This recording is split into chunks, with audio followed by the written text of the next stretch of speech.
पवित्र कार्तिक मास महात्म्य कथा अध्याय 25।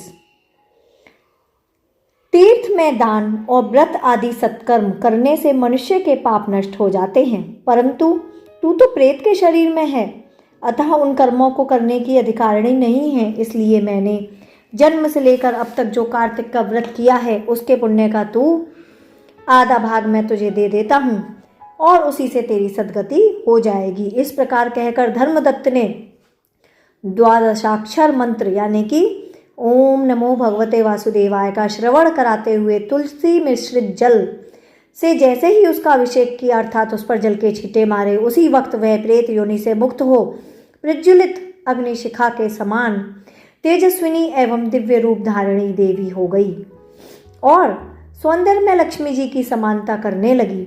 तदनंतर उसने भूमि पर दंड की भांति गिरकर ब्राह्मण देवता को प्रणाम किया और हर्षित होकर गदगद वाणी में कहा, हे द्विज श्रेष्ठ, आपके प्रसाद से मैं आज इस नरक से मुक्त हो गई हूँ।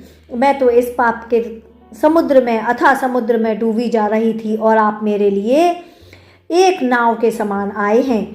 वह इस प्रकार ब्राह्मण से कह रही थी कि आकाश से एक दिव्य विमान उतरता हुआ दिखाई दिया। वह अत्यंत प्रकाशमान एवं विष्णु रूपधारी पार्षदों से युक्त था।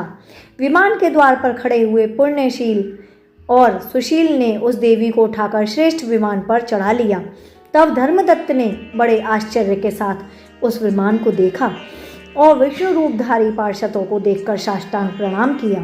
पुण्यशील और सुशील ने प्रणाम करने वाले ब्राह्मण को उठाया और उसकी सराहना करते हुए कहा कि ये ब्राह्मण, आपको बहुत बहुत धन्यवाद है, क्योंकि आप सदैव भगवान विष्णु के भजन में तत्पर रहते हो, दीनों पर दया करते हो और सब कुछ जानने वाले हो तथा भगवान विष्णु के व्रत का पालन करते हो। आपने बचपन से लेकर अब तक जो कार्तिक व्रत का अनुष्ठान किया है, उसके आधे भाग के दान करने के कारण ही आपको दूना पुण्य यानी कि दुगुना पुण्य प्राप्त हुआ है और आप सैकड़ों जन्मों के पापों से नष्ट हो गए हैं, पापों से मुक्ति पाली है। अब यह वैकुंठ धाम में लाई जा रही है। तुम भी इस जन्म के अंत में अपनी दोनों स्त्रियों के साथ भगवान विष्णु के वैकुंठ धाम में जाओगे और मुक्ति प्राप्त करोगे।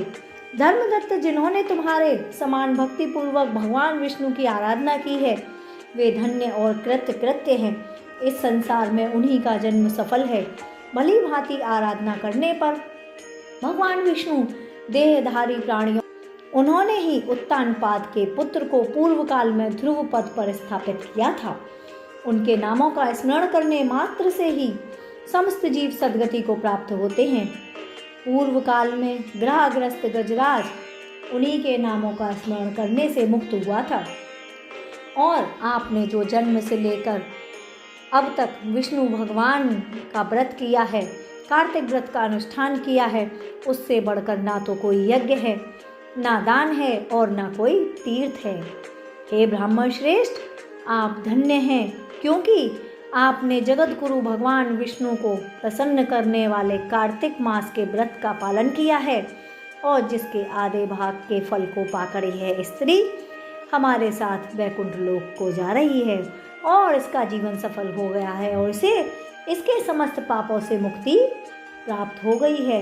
इस प्रकार धर्मदत्त को विष्णु जी के पार्षदों ने इस मास के व्रत की श्रेष्ठता का वर्णन किया। राधे कृष्ण। आपका दिन